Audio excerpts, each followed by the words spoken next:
Hello and welcome to another edition of Son of Kaiju Review Podcast. I'm Protomet. I'm Tank. And today we will be talking about Transformers. No, not that movie. The other one. Live action. Yeah. The Bay one. Not the good one, the bad one. Which is saying something because there's a bunch of bad Transformers movies. But no, we're talking about the first live-action Transformers movies, and it's all downhill from here. Then it goes back up, apparently. I haven't actually watched past the fourth movie. Because the fourth movie... Age of Extinction. Oh. Yeah. You get the Dinobots? Yeah, but do we really? No. No. They're there. They're there. And? That's about it. Okay. So, how does this movie begin again? It begins with the... Army... No, it starts with an explanation of how the cube came to Earth. Mm.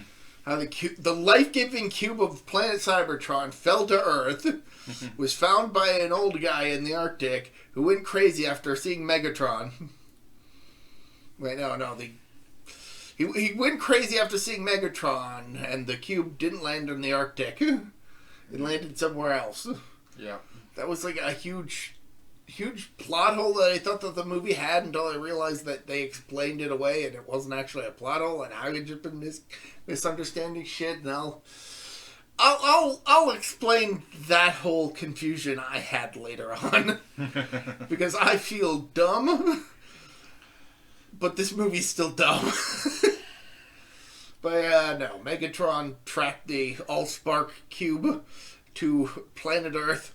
Got frozen in the Arctic and wound up being found eventually by Archibald Witwicky,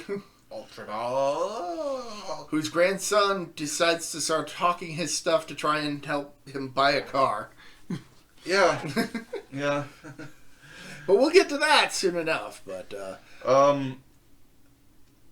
then the military in Qatar get attacked by a rogue helicopter that's also a robot because Transformers. Mm-hmm. And they are left for dead. Yeah, pretty much. Meanwhile, a toy robot decides to infiltrate Air Force One and try and hack into the military. Actually, that may happen later in the movie. Yeah, it does happen later. You can tell that I care about continuity with this movie. So after the military thing, we meet Sam Witwicky, who was trying to hawk his grandpa's stuff during class to try and pay for his... To try to get a car. Because apparently he has to get good grades and his dad's going to help him buy a car. And the teacher does give him an A- just out of sympathy. Yep. He uses the line, "What would Jesus do?" It's like, yeah. He's just like...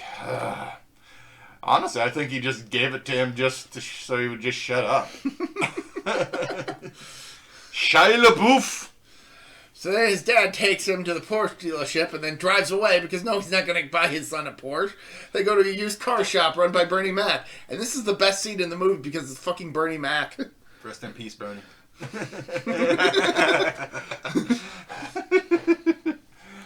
Unfortunately, Bumblebee decides to mess things up by basically like, no, he's going to buy me. Yep.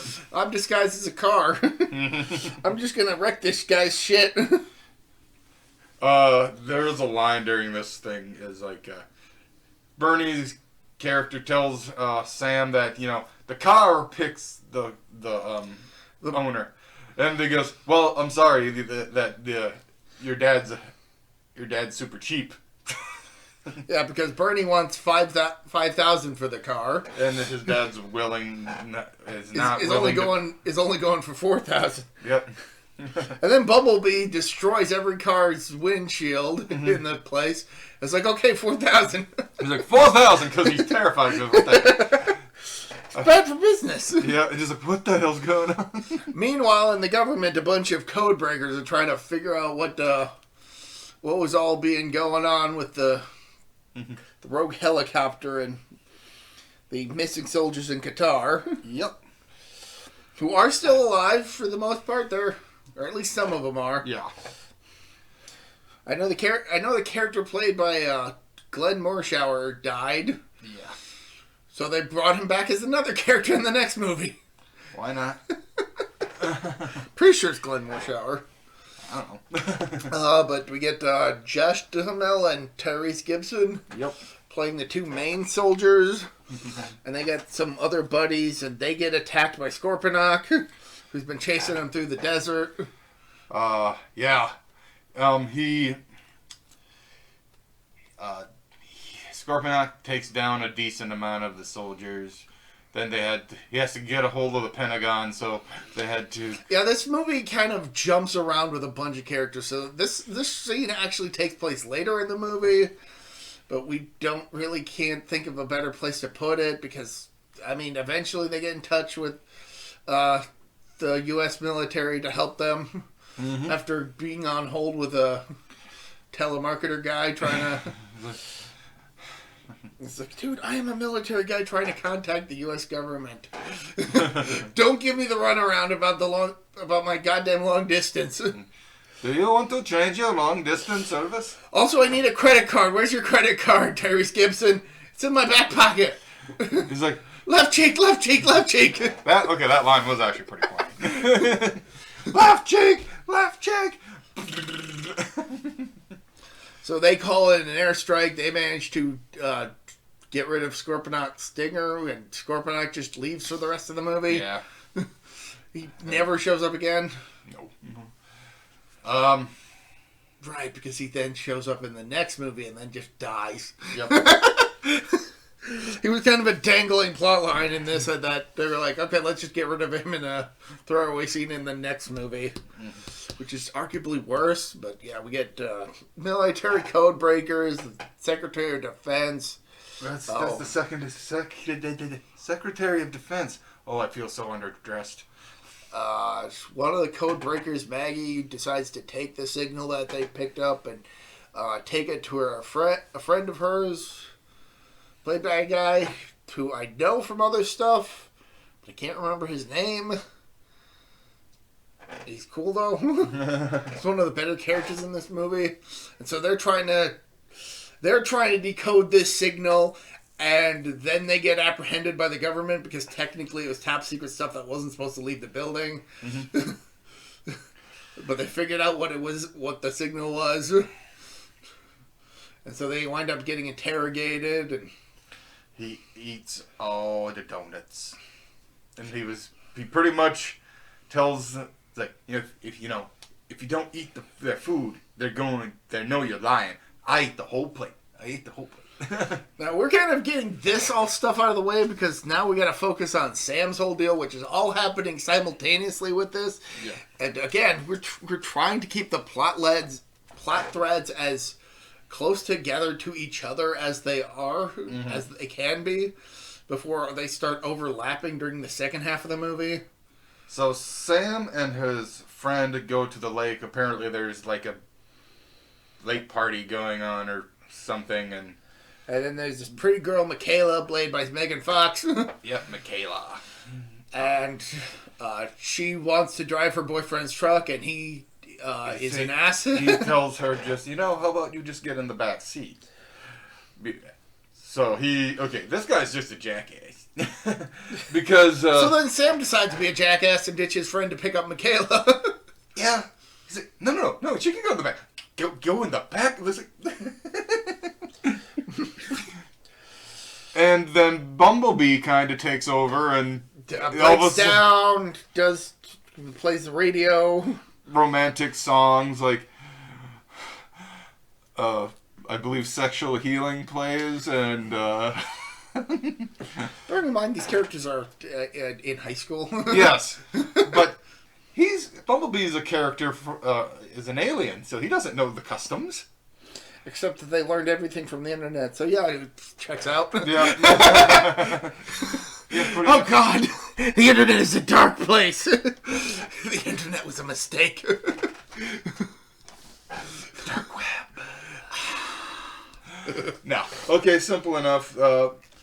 Michaela knows how to work on vehicles due to her father knowing how to work on vehicles. I think later that night, Sam spots his car driving away. He initially assumes that somebody's stealing it until he chases the car on bike and discovers that it's a robot. Yep, and something we kind of figured out because we've been watching robots transform all the time. Yep. So Bumblebee transforms and sends a signal up into space. Sam records a message, freaking out about it on his phone. And then the police contain him. And they question him and if he's got drugs, but the guy who's interrogating him probably is on drugs. Yeah. He's like, so what's because this? Because the guy is incredibly confrontational to Sam. And admittedly, what Sam's saying is it's all true. It's incredibly outlandish. So I wouldn't imagine that he's like, "Are you on drugs or something?" But the cop interrogating him is like overly confrontational about it. Yeah, he's like, I think you may be on coke. To which Sam even questions, like, wait, are you on drugs? Is that what's going on? You're accusing me of being on drugs? Because you're on drugs? What? Like, what? You flash your gun in your holster and you assume that I am thinking of grabbing it. What is wrong with you? It's like, okay, he has like a pill container because his pet chihuahua has a broken foot. His pet dog Mojo has a broken foot. And the cop thinks that Mojo is the name of some drug. Yeah. It's like, no, it's my dog. Yeah, even his dad's like, it's a little chihuahua. This dog is fine. Then Sam gets chased down by a cop car that turns out to be a Decepticon barricade. And he asks for his eBay code or password. Because the Decepticon that infiltrated Air Force One to try and hack the Pentagon found information about Rumble. No, it was Frenzy. Frenzy? Wrong one. Admittedly, that is a common misconception, even going way back to the original cartoon. Rumble was blue. Rumble was red. Was he? In the toy line. In the cartoon, he was blue. So yeah. Frenzy was red in the cartoon, but blue in the toy. So, yeah, it's a whole deal. I can completely understand why you got Rumble and Frenzy confused in this, even though Rumble's not even in this. Boom, boom, boom, boom, boom, boom, boom, boom. But anyway, they find Sam's eBay account because he's trying to sell his grandpa's stuff, including his pair of glasses that have the location of the Allspark engraved on them, which... it's not like any of the humans know about that. No. At this time, he's running away. He literally runs into Michaela. Knocks her off her scooter. Like, literally just, like, looks like he spears her off the freaking... He's like, ow. What the hell, Sam? And then Barricade shows up and is like, oh, are you lady, man? What? Then Bumblebee comes and saves them. And it's like, okay, this is a good robot. All right, but if he's a robot that could turn into a car, why does he look like a piece of shit? He kicks them both out, drives by a Camaro, and... I mean, he already was a Camaro, but now he's in a newer Camaro. Yeah. I think the Camaro, that particular Camaro wasn't even available yet. It was like a forward promotion, which makes sense. Yeah. This movie has a lot of product placement if you know where you're looking, specifically at the vehicles. That and eventually later on in the film. Yeah, but... Well, that's just for one scene. Thankfully, it's not so in your face about the product placement because it literally is part of like the whole deal of the Power Rangers movie. Exactly. When we eventually cover that one's it's like Like, I practically bend over backwards to try and justify that in my own mind. It's like, oh, it's plot relevant. It's like, no, not really, though. They just like donuts of the Dunkin' variety. But we'll discuss that when we decide to discuss that. So anyway, Michaela and Sam are okay. Bumblebee takes them to meet up with his Autobot friends who are now arriving on Earth. Mm-hmm. Prior to this, Sam's dad is working on a path in their backyard. Oh yeah, no, he's doing some like gardening work in the backyard, trying to make it look nice. Yep, and honestly, it does look pretty nice. Up until a point. So anyway, the Autobots show up and they start explaining the situation and why Bumblebee can't talk like a normal bot. Because his vocal processor was damaged during the war. You get to you'll find out the reason why in Bumblebee. Yeah. But yeah, no, that was kind of a thing that they did with with another Bumblebee for a while, which was handled better. Yeah. I mean, one of the biggest problems with this movie is that while we get some development of the Transformers characters, there's a lot more focus on the human characters. Yeah. I mean, they kind of had to make the Autobots and Decepticons both this mysterious alien threat for a good chunk of the movie, just to, like, keep up the suspense of alien robots. But, again, this is a movie made to promote children's toys. Yeah. Whose whole deal is that they turn from robots into vehicles. But they did something big different. The cartoon, Megatron turned into a gun. And now he can't because laws. Yeah. It's fair enough. So no. He's kind of got more Galvatron's deal in these. A bit, yeah. I would actually more liken it to some of the like Transformers animes that came out in like the early 2000s, but that's neither here nor there. Yeah. No, I mean just for his transformation deal, so it's not just a gigantic gun. Also, literally every Transformers transformation in this movie is like so super overly complicated that not even the toy makers are like, no, fuck that shit. We're not making it that complicated. No, like you see the insides, like the gears and everything, like there are far more parts shifting around than there are parts that exist. Yeah. Period. Yeah, pretty much. But we get to introduce Optimus Prime, Ironhide, Ratchet, Jazz. That's pretty much it. No, not Bulkhead. You keep thinking of Bulkhead and Ironhide simultaneously, which makes sense given some of the crossover between the two at times, but... Frenzy. Yeah. But anyway, they explain the situation. They explain why they're on Earth, why they're looking for this mystery cube, why they're specifically asking Sam about it because it's his grandpa who found Megatron. And they ask for the glasses because they know that the glasses. I don't know how. I'm not entirely sure how they know. Like, it makes more sense why the Decepticons would know why the glasses are important than the Autobots, because the Decepticons actually hacked into the military, but... Yeah. I don't know, maybe they came across a listing for the glasses and recognized Cybertronian writing on it or something. Yeah, maybe. I mean, that's the closest I can approximate, given that Optimus basically explains that, we learned about Earth and everything from the internet. Oh, joy. There is one scene where I believe it's Ratchet that, just kind of sniffs. He goes, the male wants to mate with the female. They're teenagers. He's not wrong. I mean, isn't that basically what most teen movies are about? Yeah, pretty much. Teen movies aimed at adults. Yeah, pretty much. Yeah, we're 20-somethings playing teenagers that want to get laid.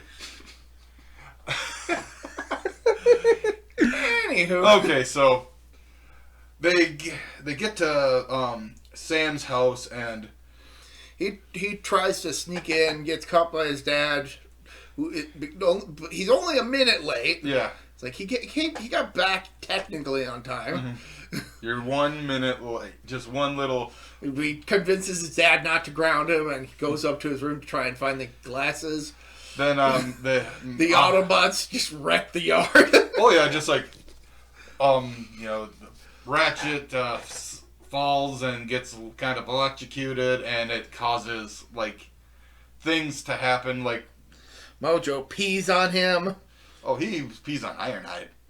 Pees on Ironhide. Yes, right. Yeah, because then Ironhide just pulls big old guns and just like, you have a rodent vicious. No, it's not a rodent. It's a chihuahua. Bad mojo. Bad mojo.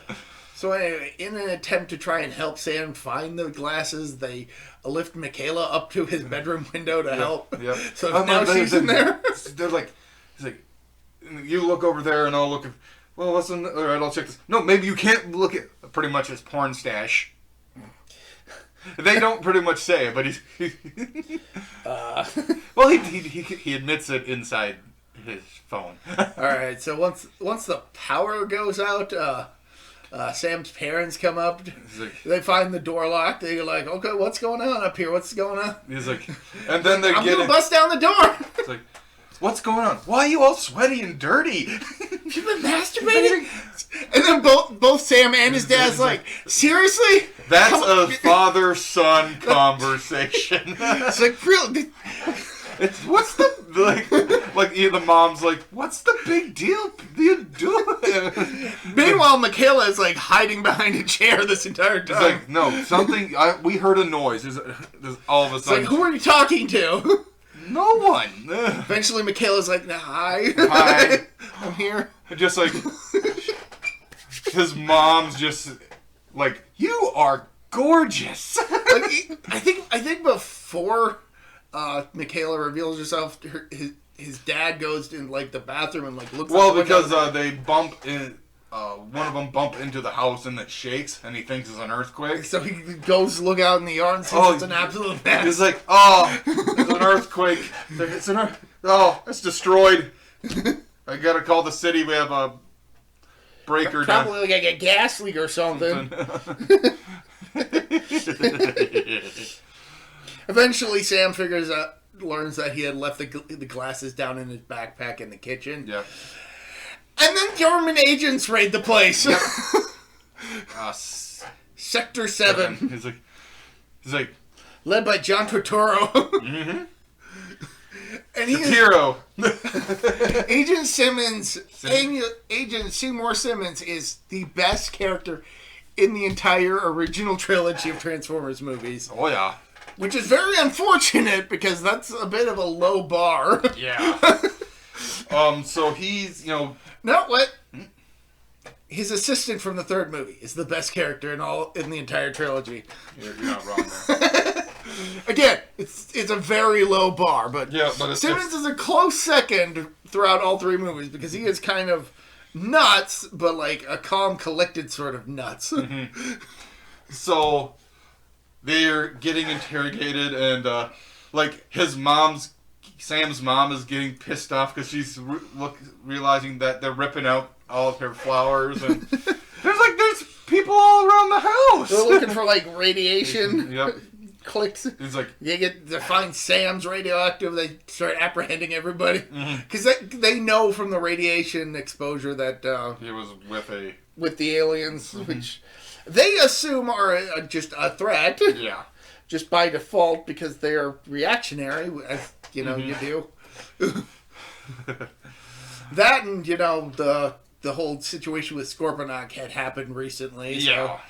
So they had some of the alien tech that was not secluded by Sector 7. Because it turns out Sector 7 is a super secret organization. Super duper. That has known about the aliens for a while and hasn't done anything with it because they haven't needed to. Mm-hmm. Until this movie. Which... It makes even less sense when you consider that in the third movie, Buzz Aldrin and Neil Armstrong were part of like an even more secret government organization. They knew about the moon situation, like but we'll get to that in a couple years when we do those. These movies become a mess. I never even got around to watching the fifth movie, though I hear the sixth one is good. So they contain Sam, his parents, Michaela, and Mojo. They have those binding like those poles with like a hoop on the end for detaining animals. Animals. They have one of those on a Chihuahua. Which, fun fact, I mentioned this yesterday while we were watching. Apparently, originally Mojo was supposed to be a bigger dog, but the best they could do was a Chihuahua. But they figured that it was even funnier to have the Chihuahua held in place by this loophole. Yeah. The mom says, "You hurt my dog, I'll kick your ass." So then, while they're transporting Sam and Michaela together, Simmons reveals Michaela's father's dark past as a crook, as a thief, Grand Theft Auto. Yep. And her own criminal records because she didn't want to rat him out. Which she ended up turning him in. No, she didn't. The whole reason she went to juvie was because she wasn't gonna rat on her dad. Oh, I must have misheard that. Like if she wouldn't have gone to juvie if she had ratted on her dad. Is the whole situation. Yeah. Then the Autobots swoop in and save the two. Yep. And Michaela makes him take off his clothing. Unfortunately, they don't get very far because then another detachment of Sector 7 agents swarm the place.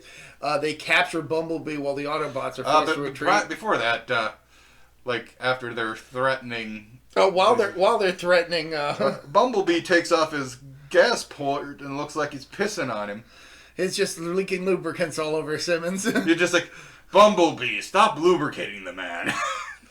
But yeah, no, another detachment swoop in, they attack the Autobots, Bumblebee gets captured, the others manage to escape, but Sam and Michaela are taken into custody.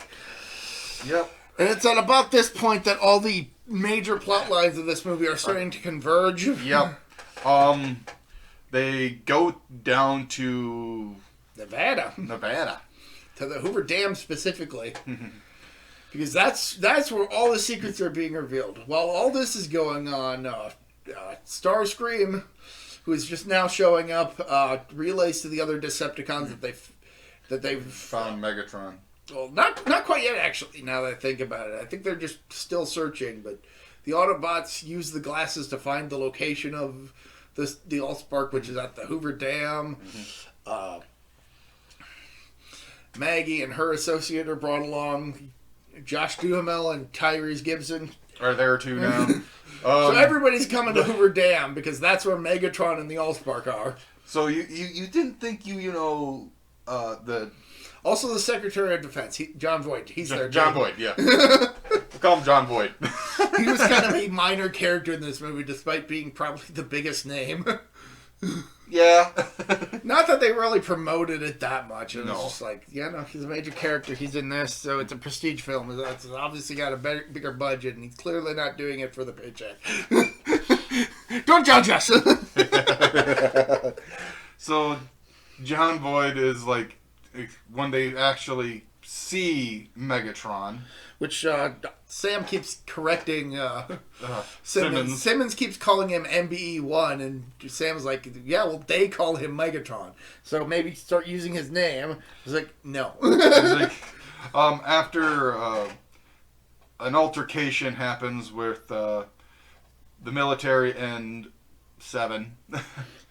Because at this point, Frenzy, who had been decapitated during the fight with Barricade, kind of lost track of him during the entire movie. He got decapitated, but his head disguised itself as something and snuck in Michaela's bag. So now that's how he managed to get to Hoover Dam, find Megatron, hack into the system to start unfreezing Megatron and send Starscream a signal, which then brings all the Decepticons towards Hoover Dam, where the Autobots are already coming because that's where the Allspark was. And once they find the Allspark, it's like it starts getting explained that they found the Allspark, didn't know where it was. They had also found Megatron, decided to bring him to the location of the Allspark, basically create Hoover Dam around the Allspark, and that's where Sector 7's headquarters had been for like 80 years or something.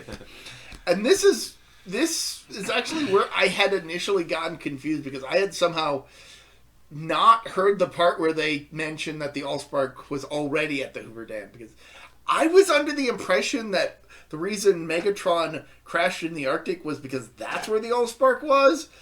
So I was under the weird assumption that they had taken both Megatron and the Allspark to Hoover Dam, which then made me super confused how the Autobots would be even know to go to Hoover Dam, because in my mind, it's not like the glasses that they used to find the Allspark would have told them where it is now.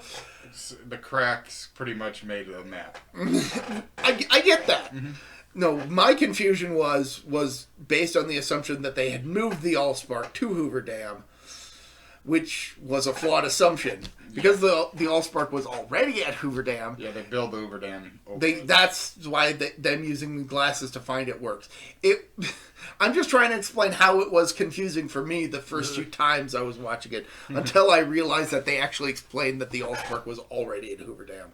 Because this movie is... They moved Megatron to the Hoover Dam. Right.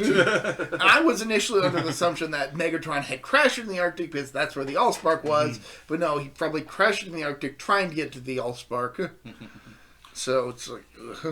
It was confusing for me the first few times I watched it, until finally I heard something and I was like, oh, so that's what was going on. Makes more sense now? Now it makes more sense. So they get into a scuffle with the army, and not quite yet. They take a cell phone into like this enclosure and use the Allspark energy to turn it into a robotic monster that tries to kill them while it contained in a glass case. Even before they actually get to they fly to the Hoover Dam, and Maggie and them ask, so what would they get you for? Oh, about a car. Bought a used car. Turns out it was an alien robot. Just like Maggie replies, sounds about right. Actually, I don't think they cut to her reaction. They just cut it with like, it turns out it was an alien robot, you know. Who knew? So, then they take Maggie's associate's cell phone, and it turned it into a killer robot. They then immediately kill. Okay. Oh, let's crack in the box. Killed it. But anyway, while this is all going on, Frenzy is defrosting Megatron and contacting Starscream. So once Sector 7 gets word that a bunch of vehicles are converging on Hoover Dam, and that Megatron is starting to defrost, they start scrambling. Bumblebee gets released from detainment and shrinks the cube down to a more manageable size. Yeah. Which, okay, sure, whatever. I mean, I get it. It's technology he's a lot more familiar with than the humans are. Yeah. It's just, like, awfully convenient. It's like, we got the Allspark. Okay, now what? It's like, it's here. All right, okay. But after they, Bumblebee was technically getting worked on. Yeah, like that's actually what instigated the army men to get into a fight with Simmons, because because Sam was like, well, we need to get to Bumblebee so that he can deal with the Allspark. Like, he knows what is going on and we don't. I do. no. Then all of a sudden, Simmons is like, nope. We're in charge here. We're not gonna just go by your say so. And Josh Duhamel pulls out a gun. And is like, yes, you are. And he knows more about the situation now that we've got all the details than you do. So I'm going to trust the kid to know what he's talking about because he's actually talked with the aliens and you haven't. And John Voight is like, yeah, no, you should probably listen to him because these guys don't like to lose. He's like, all right. Hey, stop. Like they're trying to refreeze Bumblebee. They're trying to get Bumblebee into a cryogenic state similar to Megatron. And they stop and Bumblebee sets out his cannon and he's ready to flee. It's like, okay, you guys have been trying to freeze me. I'm disoriented. I don't know what's going on. So they take him to the cube. He shrinks it down to a more manageable size. They tried to hoof it now that Megatron's defrosted and everything. I think they try sending out a signal. I know that Frenzy attacks Maggie, John Voight, and Maggie's friend. Yep. Also Simmons there. Yep, and because there's been an EMP used to block all the outgoing signals, they got to use like old tech to send out like a Morse code message, trying to say, "Hey, we need help." The Hoover Dam, this situation going on. The Autobots meet up with Bumblebee. They get attacked by the Decepticons who are converging. Optimus steals a guy's face. Bone Crusher. A Decepticon's face, not a guy's face.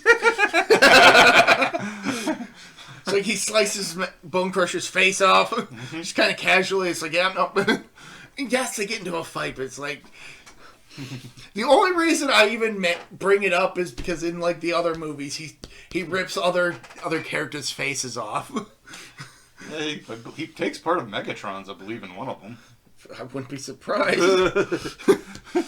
Anyway, they get to the nearby Mission City, which I only know the name of because there's like a spin-off book that just outright names it. No. It's Perfection, Nevada. No, it doesn't look anything like Perfection. Yeah, a lot more buildings than Perfection. A lot more stores. A lot more buildings. So anyway, there's all this fighting going on. The Autobots are fighting the Decepticons. Sam almost gets hit by a car, which then causes the car, a nearby Xbox 360, and a Mountain Dew dispenser to all turn into robots. And the Mountain Dew robot is shooting not bullets, but cans of Mountain Dew. And eventually he got a toy. Yeah, he did. Dispenser. You need some energy. Thank you. I guess this is a bit of a late time to actually explain why the Allspark is important.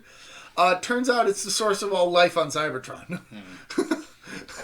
Oops, we forgot to mention that before starting to talk how it brings things to life. So it's Primus? It's like an extension of Primus. It's like the creation matrix from the comics. Oh, okay. It is like an essence of Primus, but it's not Primus itself. But it's kind of like the matrix of leadership. Yeah, exactly. Like in the comics, they came up with the concept of the creation matrix, and then the movie came out, and they were like, well, now they're the same thing. Yeah. We're just going to cut Vector Sigma completely out of the equation now. It's not like he had a big role in anything. He was a big ball computer. I know. He was... For context... Oh, no. I'm not even going to provide any context. No, you're going to go on a big rant. We won't be out of here. We're just tossing out a bunch of terms from other pieces of Transformers lore that have nothing to do with this movie. Yep. We're gonna stop that right now because we'll be stuck in a hole. Somehow Sam makes it to the top of the building and gets confronted by Megatron, who at one point flicked Michael Bay away at some point.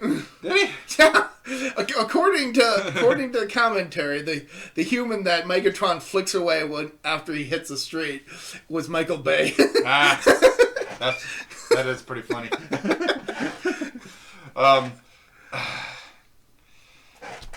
Megatron rips Jazz in two.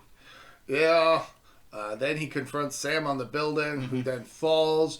Optimus catches him, and Optimus is like, shove the Allspark in my chest. That's how we destroy it. How do you know that? Just do it. I think Optimus is suicidal. I get it. He's trying to provide a heroic sacrifice by sacrificing himself to stop Megatron from getting the life source of Cybertron. Because he feels that it's more important to keep it out of Megatron's hands. So then Sam decides, screw that, and shoves it in Megatron's chest, and killing him. His spark blows up? Or I guess. Sort of, but not really, because he comes back in the next movie, and they actually don't really explain too much how, but alien technology, and shut up. The Doctor one kills another one, takes his spark and puts it in Megatron. It's weird. It's a whole thing. Yeah. Now Megatron is dead. Sam and Michaela are a couple. Josh Duhamel's character is finally able to see his daughter. Baby. To see his daughter, which was kind of a running thing throughout the movie. It was not super important to this plot, which is why I only just now mentioned it. Prior to Megatron's death, Bumblebee gets his legs kind of broken. And then Michaela has to use a tow truck to drag him around while he's shooting. Yep. Which apparently they made a toy of that. I wouldn't doubt it. I can't remember if they turned the tow truck into a character for that, or if they just turned that tow truck into a character as a separate toy. It could go any way. It was cut. It does. No, he's just a plain pickup truck. He's not a tow truck. Yeah, so Optimus does his speech thing at the end. He's sends out a message that's all speechifying. And then the movie ends. Yep. Then an end credit. I think there was an end credit. I can't remember. There were end credit sequences. There's an end credit sequence where Sam's parents are talking to no, there's no such thing as giant alien robots. The government wouldn't lie to us like that, now would they? Knowing full well that the government lied to them. Yep. It's okay, this is. Yeah, they're trying to lie, but being very bad at it. This movie's first, I want to say 2/3 are awful. Yeah. It isn't until we finally get to the third act of the film that things actually ramp up and are actually exciting. The movie just keeps jumping around with a bunch of characters, none of whom are actually Transformers. No. And that's one of the big problems with the live-action movies that Michael Bay worked on. They focused a lot more on the human characters and only did the bare minimum for the, Transformers. Admittedly, these movies were basically just dumb summer blockbuster action flicks that you had to turn your brains off for. But they are also incredibly long. This one was a little over 2 hours. And they don't get shorter during Michael Bay's run, at the very least. I don't know how long the fifth, sixth, and seventh movies are. Bumblebee wasn't that long in the movie, but long enough to get the point. Yeah, no, I have all 7 movies, but I've only watched up to the 4th movie because I could not be bothered. And that's even after hearing that Bumblebee was good. It kind of came out at a time where I had gotten caught up with all the other Transformer works of fiction and was a bit burned out, and I still haven't gotten caught up from where I had left off. And you might not. Which is a bit of a shame, because I was right at the end of IDW's initial run on the Transformers comics, which they did a fantastic job with. Not so much the stuff that actually was supposed to tie into the movie, the live action movies, but that was, I guess, more studio mandates than anything. Oh, I see. Like, they kind of had to work within a particular time frame. They couldn't, like, have these other stories that were like, what if this situation was going on with the characters that were already established? They were basically just trying to bridge the gaps in the stories that were already present in the movie. Mm-hmm.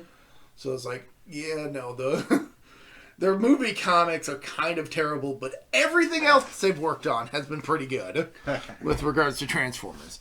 I don't know about many of their other comics because I'm just not familiar. Outside of the Godzilla comics, I did read a good chunk of those. Those are good too. But that's not what we're talking about. No. I don't hate this movie, but it's still not very good. With regards to the original 5 Michael Bay movies, this is the best of them, but it's all downhill from here. Yeah. Like, there's a reason I haven't watched the 5th movie, and that's because the 4th movie was the worst, which was worse than the 3rd, which was worse than the 2nd, which was worse than this. I mean, I get that sequels kind of have a diminishing returns on quality, but shit.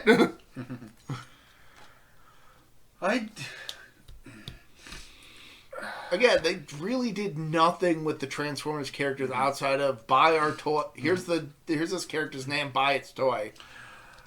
I did not mind the one with well, I didn't mind it. I didn't mind it, but I don't like it, you know? The one with Mark Wahlberg in it. Yeah, no, that one was kind of the breaking point for me. It's like, I think it has its moments, but then you also get, like, the fucking Romeo and Juliet law, which they could have just easily sidestepped by having Mark Wahlberg's character's daughter actually be of age, so that you don't have to get this, like, pseudo-creepy bullshit. See, that plot was stupid. But there's one part of that movie that I really like is like they're flying a spaceship and they hit a guy's car. They hit a Bud Light truck. Yeah, he hit a Bud Light truck and the guy's like, "You better have some insurance." Insurance. He grabs the Bud Light and chugs the Bud Light. He grabs the Bud Light. He's like, "Daughter, hand me my alien sword gun." He's like, the guy. I'm gonna need to open a beer. That's one of the more blatant product placement scenes, though. Yes. But just that line, it just kind of makes me laugh a little. But... yeah, no, like, for the first 2/3 of this movie, we were doing anything to try and not watch the movie. I was on Facebook and Twitter a lot. Like, we had seen the movie enough to know the general premise of what was going on, and we just didn't want to slog through the long and drawn-out portions of the film.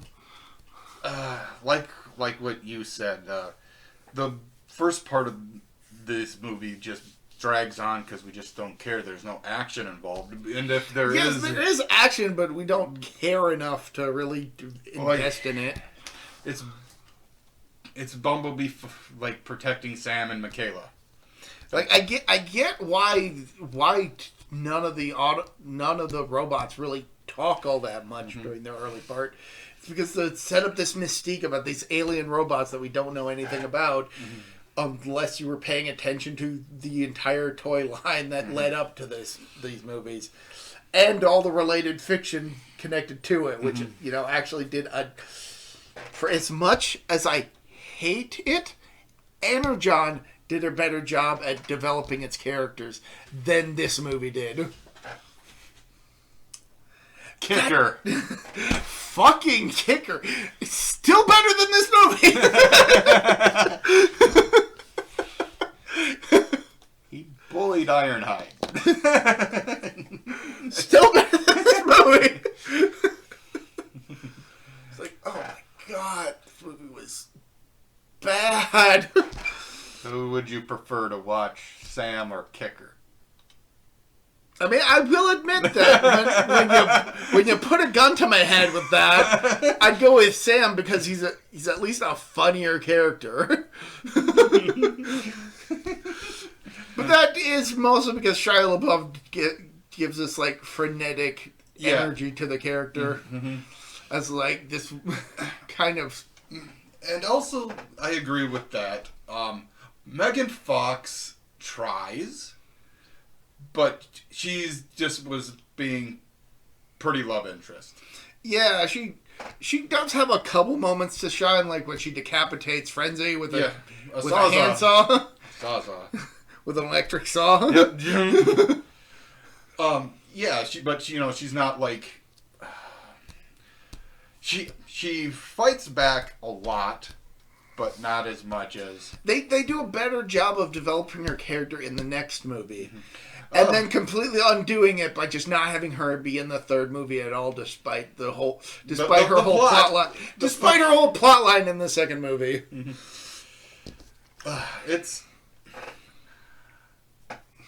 I'd give, if I had to rate this out of 1 to 10, I'd probably give it a 4. I might give it a 5, but that might be a bit generous. Yeah. But like, I don't think it does anything egregious. No. I mean, aside from not developing the titular characters, but they got to get the actors paid, so they have to be more of the plot besides the. It also really doesn't help that the guy they got to voice Megatron for the first 3 movies didn't care. Yeah. Like, sure, they got Peter Cullen to voice Optimus Prime because Peter Cullen does a fantastic Optimus Prime.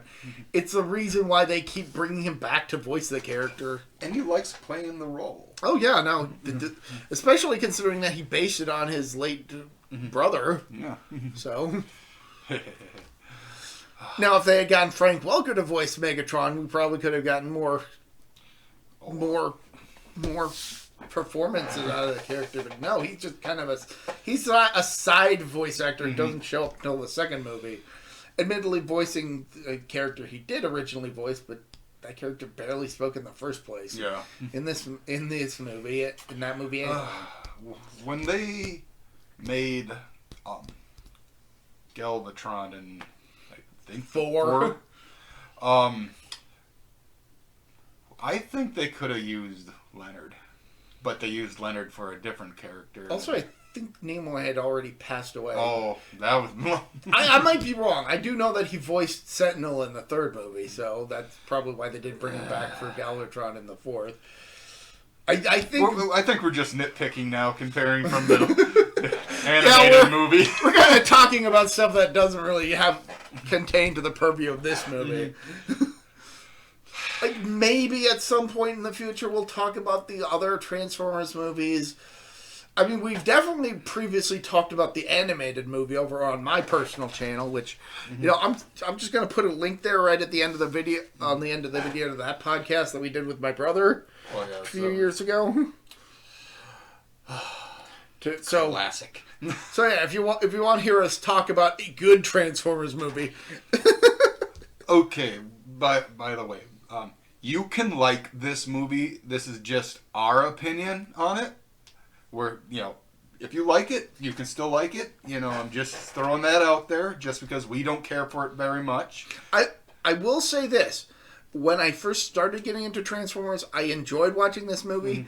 But now that I have a lot more knowledge about the broader Transformers mythos, yeah, that's a fantastic word to use.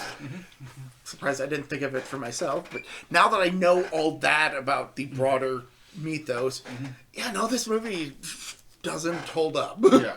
See, when it first came out, and I enjoyed it a lot.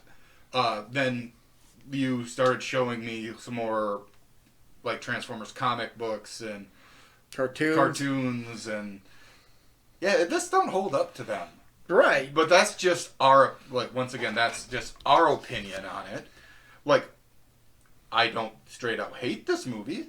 A couple of the sequels, I can't say that I can, you know, to kind of sidetrack. If you want to read some good Transformers media, go with the IDW comics. Go with the old Marvel comics. The Marvel UK stuff is fantastic. Simon Furman did a fantastic job in that regard. It's no wonder why they kept bringing him back to write comics for Transformers. He's the guy who understood the assignment. Yeah.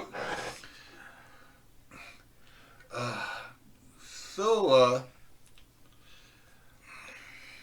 I guess I really don't have too much more to say because we pretty much got the movie out of the way and kind of gave you a little bit more comic book lore at the end here. Yeah. So, see ya. Bye.